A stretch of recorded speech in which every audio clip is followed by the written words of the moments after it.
Oh my gosh, it is the best month of the year. It's June, which means start of the summer, and also my birthday's coming up. Not that I'm like that obsessed with my birthday, but I mean everybody just like acknowledges the fact that they're turning another year older. Like it's exciting, and like if people love you, they act like you're the princess of the day, right? So yeah, that's coming up.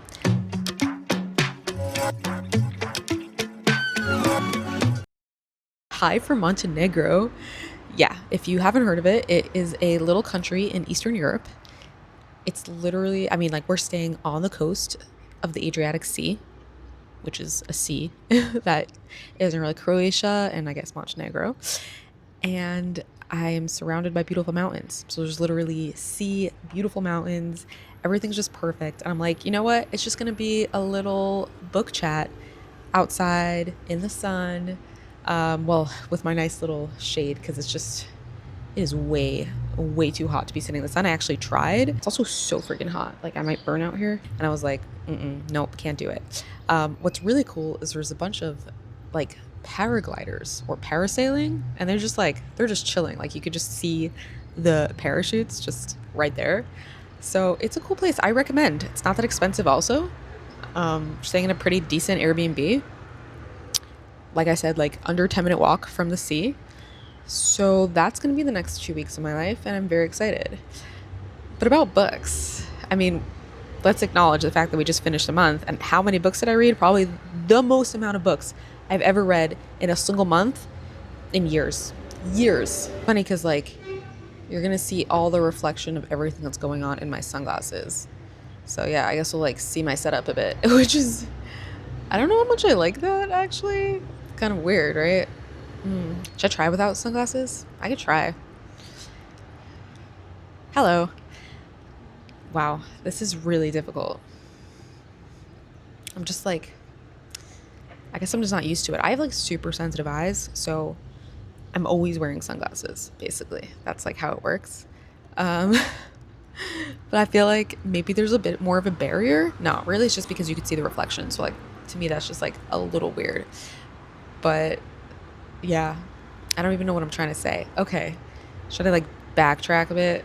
I'm gonna have so much editing to do in this video, but I feel like I just want to chill. I just want to like hang out and talk about books and not think so hard. Do you know what I mean? Like I've been thinking a little too hard in general, just like about these videos and about books and about like what I'm gonna read next and what I should read next and whatever. And I just I need a break from that a bit. This is hard. Whew. Whatever, we're just gonna leave it. In the month of May, I read 9 books. I was also in 3 different countries, which is pretty cool. We're actually nearing the end of our travels. If you've kind of been following-ish and like picking up little tidbits, my husband and I have been nomading for the past 2 years. Just like around the world. We've done Europe, Southeast Asia, South America, and we're stopping soon. And I think you'll figure out why later on in this video. So I'm not going to say that yet, but it's kind of fun. It's a good reason. But let's start. So yeah, so the beginning of May for me was kind of just like finishing up. I was reading Apprentice to the Villain, like Assistant to the Villain. There's Apprentice to the Villain, and then there's like a third one coming out soon. I don't remember what it's called. But the first one I listened to, actually. I really did not like the audiobook. I thought the narrator was just like, annoying. She had an annoying voice. She had annoying like pauses and stops and whatever. So I got the second one regular, just like an ebook. I enjoyed it a lot more. There is way too much stupidity going on for the main character's situation. Like, there's like, when like there's a slow burn, but the slow burn is so stupid because 2 people won't just like talk to each other, and you're like, okay, this is a slow burn. Like I understand what's going on, like what you're trying to get at, but it's still annoying. Do you know what I mean? So that was kind of it for me. I did enjoy it, and I did actually recommend it to someone. It was very fun because I actually had someone message me and go, hey, you like fantasy, right? Do you want to give me some recs? And I'm like, oh my gosh, wait, this is like my job. Yes, I would love to do that. Thank you. And so I did recommend it because I thought it was different. Like I am enjoying the series. I'm not like obsessed with it in any means. But if you want something like light, it's very light. It's not fluffy. It's very like, doesn't take itself too seriously. It's not cozy in the sense that like there's, life or death situations, but I enjoyed it. So that's kind of like what I started my month with. And I didn't know what the month was going to look like because I knew I was going to be traveling a lot. I knew I was going to be busy a lot. I had a lot of appointments. And then somehow 9 books just got away from me. What happened this month actually is I finally got a book that I put on hold for, it was like almost 3 months probably. I put the book on hold. It's A Deadly Education. And if you haven't heard of that, it's part of the Scholomance series. I have only read the first one so far. I did enjoy it, and I do want to make a whole video on Scholomance, so I don't want to like go too deep into it right now. But suffice it to say, somebody was like, "Hey, if you like Harry Potter, you're like this," and I was like Harry Potter, I am the biggest Potterhead I know. It's been my personality since I'm 7 years old. So yes, if you like Harry Potter, that's me. Thank you. Yeah. So I definitely got it, and I will say it is not like Harry Potter at all. Two magical schools don't make a comparison. Don't make like doesn't make like. You know what I'm trying to say? Like, just because two things are based on a magical school does not mean that you will like both of them because they're both a magical school. So actually, one of my pet peeves with people suggesting books is like, oh my gosh, if you like A, like let me give a better example than just like A. If you like slow burn romance, you'll love this. And it's like, no, there's so much more nuance. No, I feel like it's too tropey. Here's another example. If you liked Hunger Games, then you'll like Powerless, right? And it's like, well, why did you like Hunger Games? What was so good about it? The characters, the pacing, the whatever, blah, blah. And then it's not just because they're both like kind of taking place. Also, bad example because that's literally a copy paste. Like Powerless was like, oh my gosh, Hunger Games did so well, so let's make something exactly like it. But that's a different video that I've already done if you want to check it out. So yeah, but I think people don't know how to give good recs based on other recs. That is what I've noticed. And it's annoying because a lot of times I will specifically read something based on the fact that I liked one book, right? Or like a big thing for me when I was younger is if an author that I loved gave like a big old check to a different book and was like, oh my gosh, this is amazing. And I was like, wait, seriously? Like this person thinks it's good. I would love to read it. Then that was like a huge plus in my book. I would 100% like try to read that book, right? But I feel like maybe they're better at recs because it usually didn't disappoint. I was usually pretty happy with reading it, but I still feel like what is going on? Like, why do some people compare some books to other books? And sometimes it's just because of like a singular trope or like this reminds me of this book, but like there is more things. There are more nuances to be able to suggest a book. So that is my little side rant of like why people compare certain books to other ones. Point is, A Scholomance doesn't really have anything to do with Harry Potter at all. But yeah, it is a longer video because I did kind of like a deep dive and realized that the author wrote tons of Harry Potter fan fiction. But again, it's too much. I had to make its own video about Scholomance. And maybe I'll do that after I read the second one, which I should be getting in like 3 weeks from the library. So yeah. But I will say, very much enjoy it. Just because it had nothing to do with Harry, like just because I could not see the comparison at all, I was shocked at how much I enjoyed that book. So A Deadly Education, not if you're into Harry Potter, but if you are into like weird fantasy, I would call it. Yeah. Not so dark. I mean, people die, but there's like dark fantasy where people die, and then there's like light fantasy where people are dead, but you're kind of just like, okay, it's kind of fun. Do you know what I mean? I feel like that should have made sense. The third book I read was a super random book. Like I literally was just looking for something old, something no one has ever heard of. Again, went to the library and I got A Safekeeper's Secret. Now, I actually made a short on this because it was a little weird. Basically, without giving too much away, incestual vibes is what I found a little bit into it. And now It's not really ruining the book for you, but that is just what I will say was a little Also, nothing really happens. There's like no plot. There's no anything. It's just kind of like the story of people's lives as they go. I found it a little boring, and I wouldn't really recommend it. This person wrote a lot of books, which is like annoying always, because like when you find an author that you do like and then you have a backlog of a bunch of books that you just know you're gonna like because you love the author, it's always very exciting. And then when you read a book from the author, the first one that you read, and you don't like it, you're like, well, there goes that list of books that I thought I was gonna be able to read. So no, wouldn't recommend it. Still finished it. Still like, it was interesting. I found it like okay, like interesting premise. Premise is that there's like basically someone you pay to just listen to your secrets so that you can unburden yourself. And this person is a vault. They will never, ever, ever give up their secret. And until the time comes when they want the secret to become known, right? Some secrets are never supposed to be known, and some are like, okay, once I die, or at a certain turn of events, and it's like, it's magical. It's a fantasy book, and so they just know, and then they reveal the secret.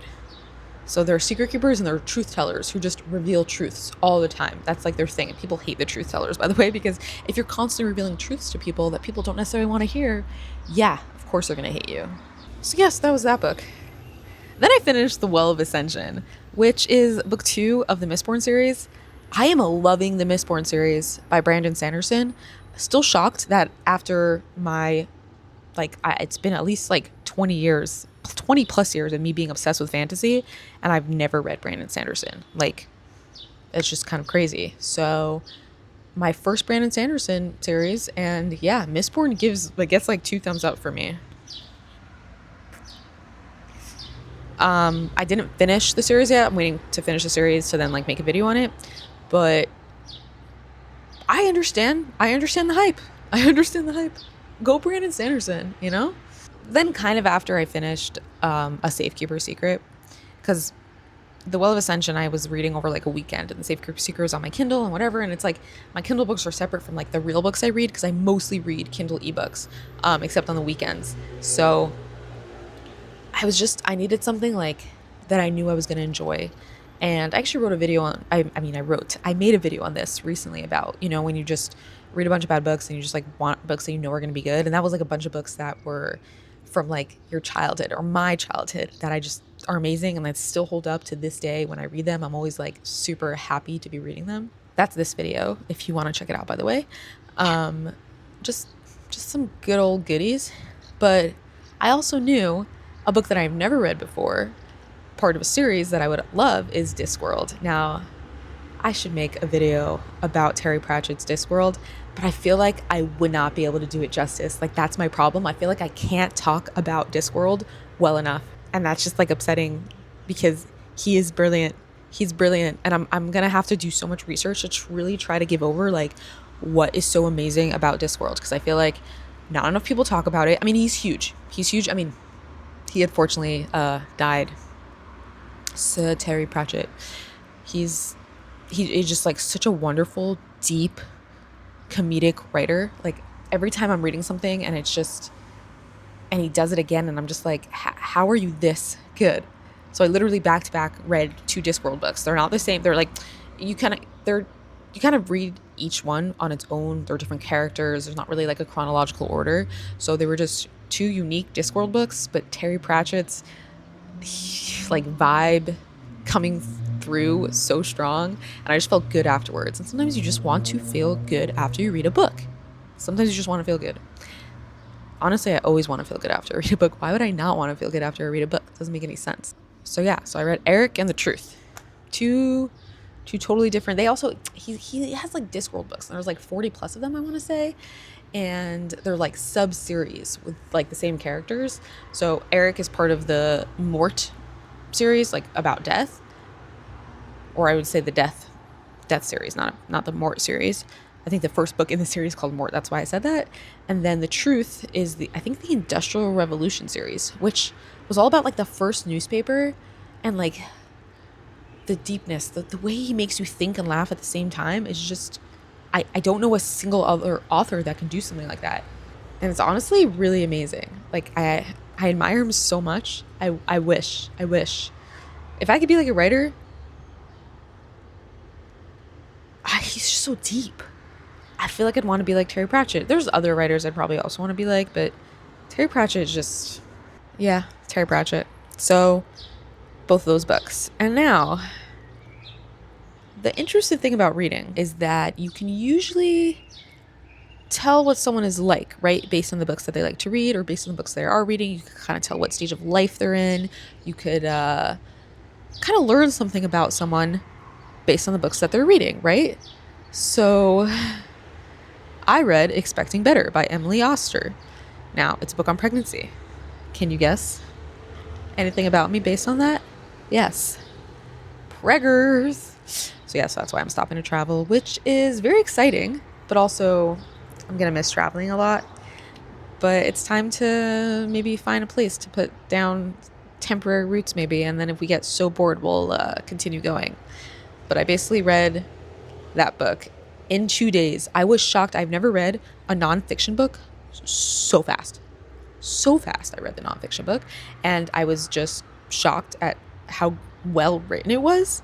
Now, if you are pregnant and just like want a book that kind of just makes you feel better about pregnancy, like everyone's always like fear mongering and going crazy and just like, oh my gosh, you can't do this, you can't do this, you can't do this, you'll ruin your baby for life, or you'll ruin yourself for life. And she just brings a lot of studies forth of what will actually happen if you were to drink coffee when you were pregnant, and what do the studies show, and how bad is it really? And yeah, I did happen to stop drinking coffee, but I enjoyed it. I was very surprised at how much I enjoyed it.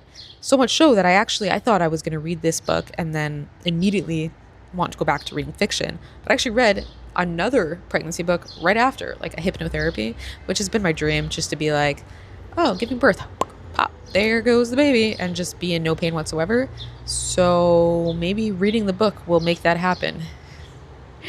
Magically somehow. I do not know.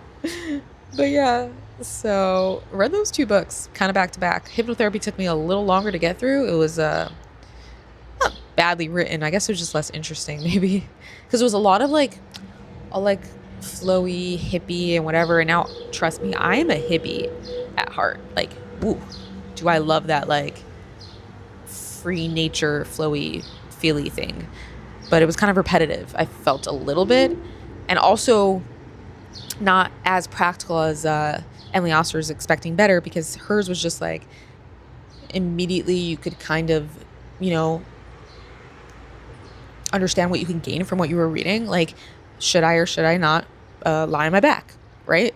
But this is like, well, I should really start practicing hypnotizing myself, right? And the breathing techniques. And so, but I did finish that this past week actually, and I enjoyed it.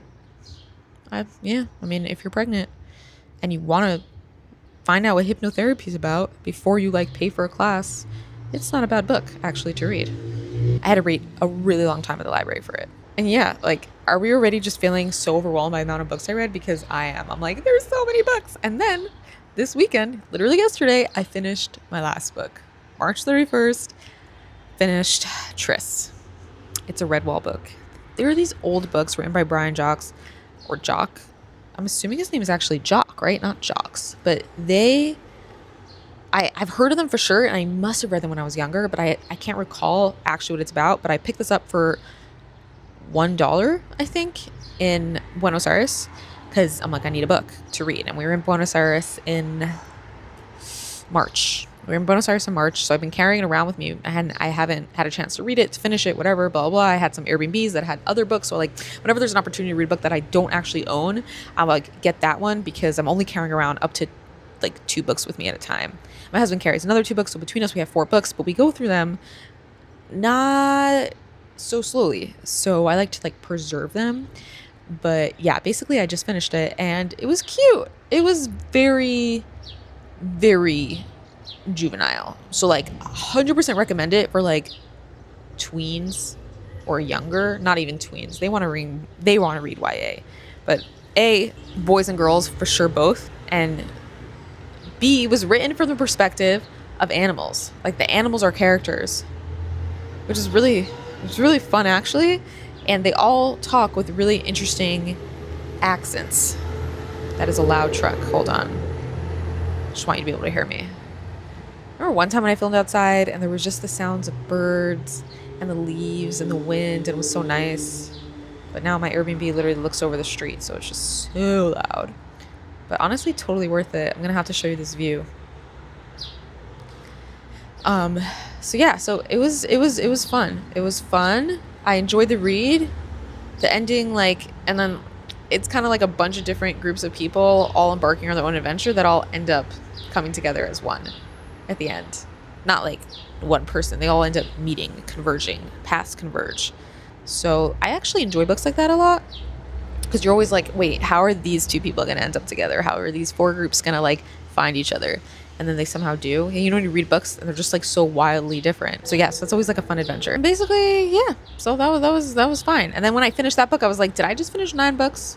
Like, do I have time to finish one more? But then it was June 1st, so I did not have time to finish one more. But then I was like, okay, but is it about the amount of books you read or the fact that you enjoyed reading, right? You got to always go back to that. Am I reading for the sake of finishing a certain amount of books?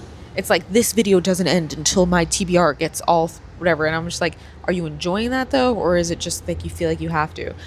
Would I ever do a video on like a reading sprint or something like that? Yeah, I would, to challenge myself, right? But I wouldn't make that like the lifestyle of reading that I did, because at the end of the day, reading is fun for me. I love reading. It is my favorite hobby for sure. And you know, when I'm not reading for too long, I get depressed because I'm like, wait, I haven't immersed myself in the pages of a new book yet. Like what's going on? I need to read. And then I'll just pick up anything. But I don't want to ever lose that. So I think it's important as we, you know, like that we examine kind of our reading habits to make sure that we're reading the way that we want to read and not the way that we think we have to read. But again, do you do things sometimes for like clicks, likes, views, and all those stuff? 100%. I understand that. I just wouldn't want it to be the method of reading that I did from now on. But I do know, like, again, if my full-time job, like, stop traveling and whatever, and, you know, and my baby is very, very chill, hopefully, will I be possibly getting through a lot more books than I'm getting through now when I'm traveling the world, being busy doing things and working and whatever? Yeah, I might, right? So, you know, there are times in your life where you get the opportunity to read more, and there's times in your life when you get the opportunity to read less. So right now I just had an opportunity to read more books than I thought I'd be able to, and I'm very grateful to that. My next book I'm in the middle of reading, actually in the middle of a Discworld book, because I just downloaded 3 like from the like off the bat like 3 weeks ago. So I'm finishing them before I re-update my Kindle, because the best part about Kindles is that you disconnect them from Wi-Fi, you put them on airplane mode, and then the books don't disappear until you're ready to finish them. But I gotta make a tips and tricks for your Kindle. I forgot to do that video. So that will be coming up hopefully sometime soon. Just, you know, the best way to use your Kindle, I guess. Probably have to think of a better title than that. But tips and tricks for your Kindle. And yeah, this was fun. I like just chatting and talking about books without actually thinking too hard about what I wanted to include in the video. I hope you enjoyed it also and just felt like you were just talking to someone about books. I don't know. It's fun. It's fun. Yeah. If you like this video, give it a thumbs up. If you didn't like this video, give it a thumbs down. But then let me know why in the comments, because how will I improve if you don't tell me why? One of the most frustrating things is getting a dislike and just not understanding why. And then trying to piece together like, okay, why wasn't this liked? I need to know. Not that I'm obsessed with it or anything. I'm just genuinely curious. Like, what possesses someone to give a dislike without also trolling me in the comments? Come on, trolls. I know if I ever got an actual troll, I would cry though. So anyways, subscribe if you want more book chats or just hanging out, talking about books, talking about the library, interspersed with travel, because you will hear a little bit of travel content. Oh wait, no, I'm done that. How sad. Maybe I should go back and talk about all my travels for the past 2 years. Would you want to hear about that? Did I already say subscribe? Okay. The end.